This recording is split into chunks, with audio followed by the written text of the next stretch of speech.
The 2023 NFL Draft is officially over, and if I do say so myself, guys, I think that the Steelers won here. I think that Omar Khan, first-time GM here with the NFL Draft for the Steelers, absolutely knocked these picks out of the park. Can't wait to give individual grades for each and every pick that the Steelers made here during the NFL Draft in 2023. But before I get into the individual grades here, I want to recap what Omar Khan took here in the 2023 NFL Draft for your Pittsburgh Steelers. Broderick Jones went in round 1, future left tackle. You got Joey Porter Jr. falling to you there in round 2. Keanu Benton goes number 49 overall, as also in round 2. You got Darnell Washington going in round 3. Nick Herbig, round 4 edge rusher, going at 132nd overall. And then in round 7, you get Trice Jr., 241st overall. And then Spencer Anderson, a versatile offensive lineman, to finish out your draft. So I'm going to be breaking down each and every one of these players here in just a second. But first,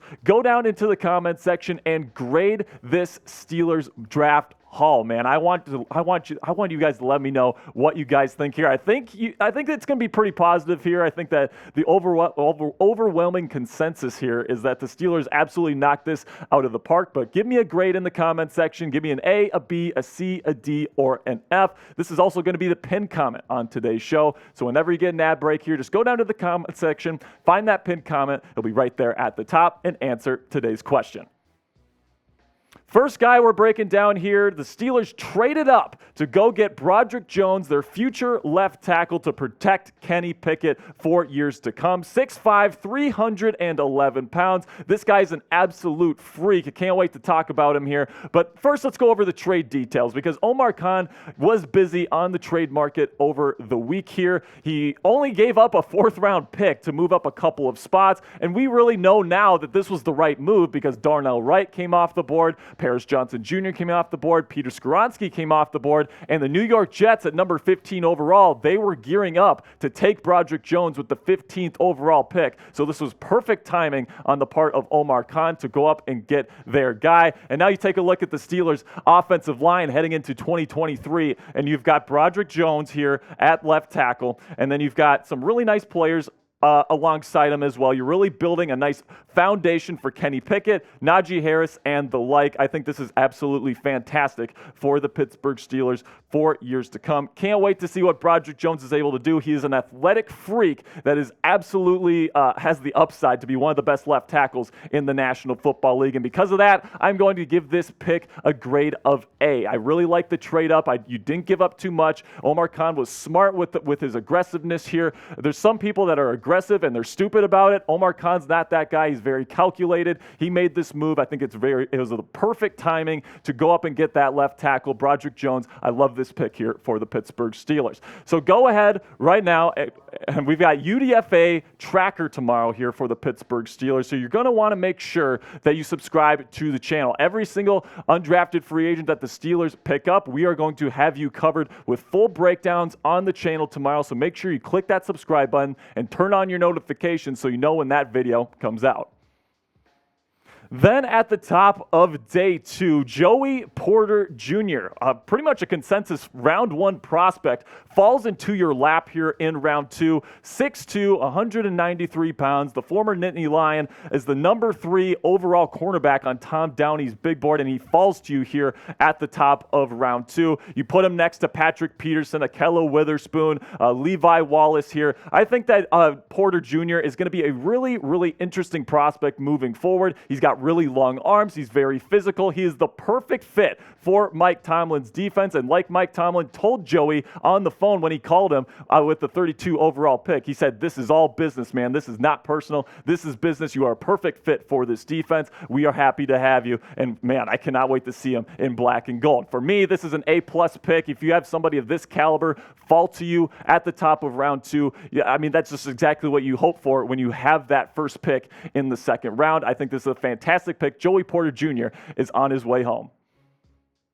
Then in the second round again here, pick number 49, you go ahead and take a defensive tackle, Keanu Benton, out of the University of Wisconsin. He is 310 pounds, 6'3". I am really in love with Keanu Benton. He's got great upper body strength. He can play nose tackle for you right away. That's what he played at Wisconsin. You bring him in, I expect him to be that starting nose tackle for you right away, but he's also got the physical upside and the athleticism to eventually replace Cameron Heyward as that pass rushing 3 technique position along the defensive line. So he's going to be a rotational piece right away, but he's got that upside in the future. I think he's going to be a really great player for the Steelers for years to come. And because of that, I'm going to give this an A-. The only reason why it's not an A or an A+ is that I thought they could have maybe tried the trade down. No, I'm not Omar Khan. I'm not in the draft room. I don't know what offers were on the table, if any, but I do know that Keanu Benton is a really good player, and I think he's going to be a great contributor to the Steelers defense for a very, very long time. So who is your favorite pick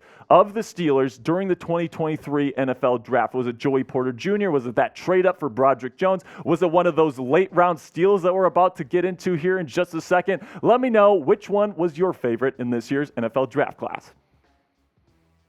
Then you get into round 3 and you take Darnell Washington. Darnell Washington is somebody that people expected to be an early second-round pick, maybe even a late first-round pick. He's an incredible athlete at 6'6", 264 pounds. He carries his weight incredibly well. He's one of the best run blockers, period, in this year's NFL Draft class. And by adding him, you're essentially adding a 6th offensive lineman.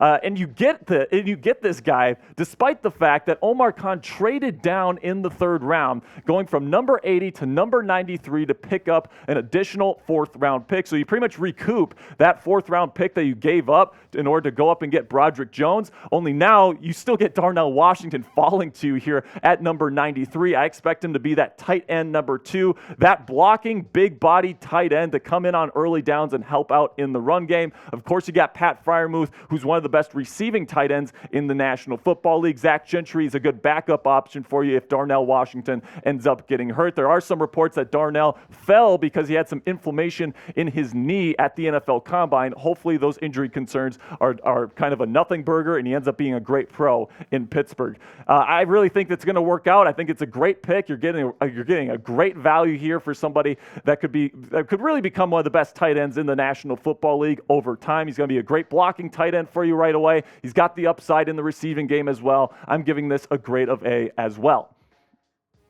Then today we get into the picks on day 3, and you start your day off here by taking Nick Herbig, edge rusher out of Wisconsin. Another Badger gets taken by Omar Khan here in the 4th round. 6'2", 240 pounds. He's a little bit undersized for an edge rusher, but he's a pass rushing specialist and coming in as kind of a rotational 3rd edge rusher going behind TJ Watt and Alex Highsmith. You don't really need to be a hulking presence. You don't have to be a great run stuffer. You just need to be able to come in on those obvious passing situations on 3rd downs and those nickel sets and really attack quarterbacks. Nick Herbig is one of the best technicians when it comes to rushing the passer in this year's NFL Draft class. He is a perfect fit for what the Steelers need in their outside linebacker room right now. And he's also got the athleticism to go over and move over to the inside linebacker room eventually in his career. Now, the Steelers have already announced that they plan on using Herbig as an outside linebacker next year, but they did mention that they're going to be trying to mold him a little bit into a 3-down role as an inside linebacker moving forward. So he probably won't see the field as an inside linebacker much in 2023,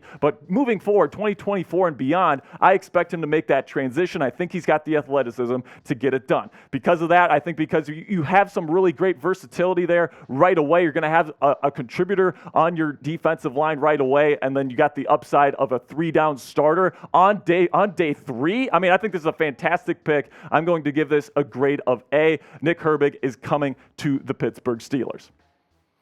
So you've told me what your favorite pick is for the Steelers in this year's draft class. Now give me your least favorite. Now, there's not many options to choose from. A lot of these picks are awesome.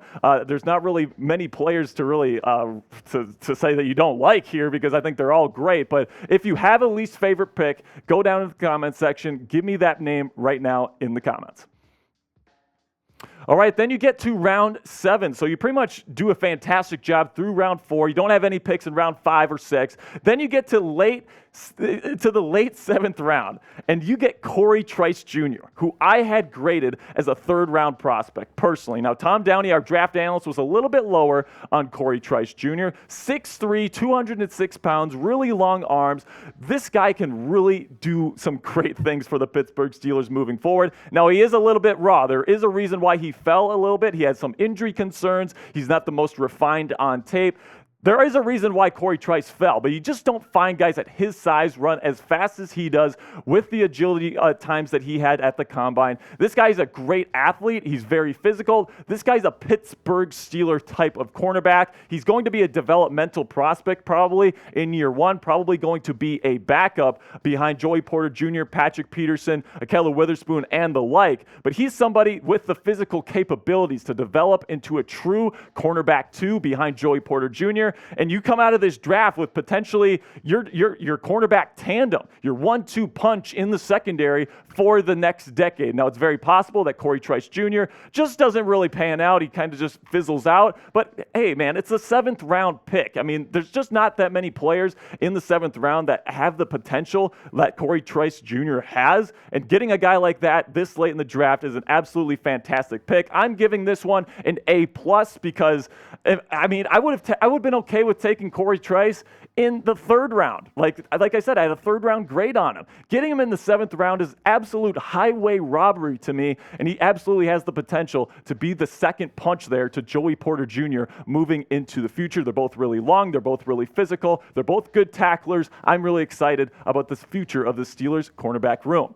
Then you get to the last pick here. You got Spencer Anderson, kind of a versatile type of offensive lineman for the Pittsburgh Steelers. He's played center. He's played guard. He's even played tackle. 6'5", 309 pounds. He can play pretty much anywhere you want on the offensive line. The Steelers have been stressing the importance of offensive line depth all offseason long. It just seems fitting here that they go with Spencer Anderson to fill out the rest of this offensive line. He can play tackle. He can play center. He can play guard. He can play pretty much anywhere you want. He's not really the type of person that's going to be a starter in the National Football League, but he's going to be a really solid depth piece for you. And having a guy that can really play all along the offensive line and really handle his business. He's got good footwork and pass protection. He doesn't have super long arms.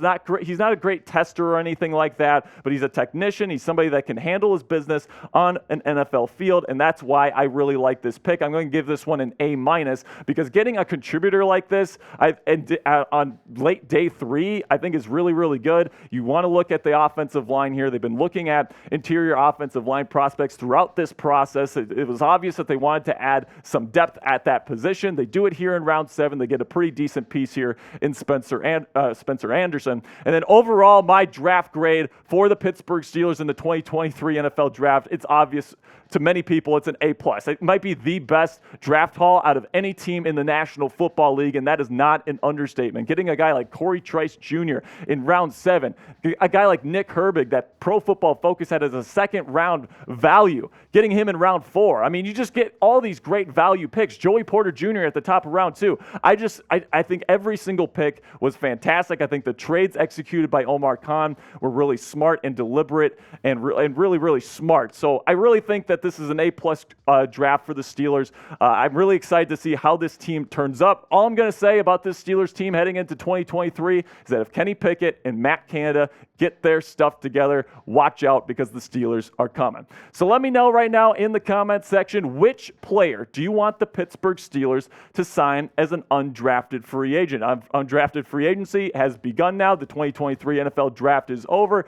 Everybody that wasn't drafted is now free game. What does a player that didn't get drafted that you think the Steelers should try to sign here in the coming hours? Let me know. Go ahead and subscribe to the channel where we are going to be breaking down every single undrafted free agent that the Steelers sign over the next couple of hours in a video tomorrow. It is one of our best videos that we do all year long, so you're really going to want to subscribe and turn on your notifications so you know when that comes out.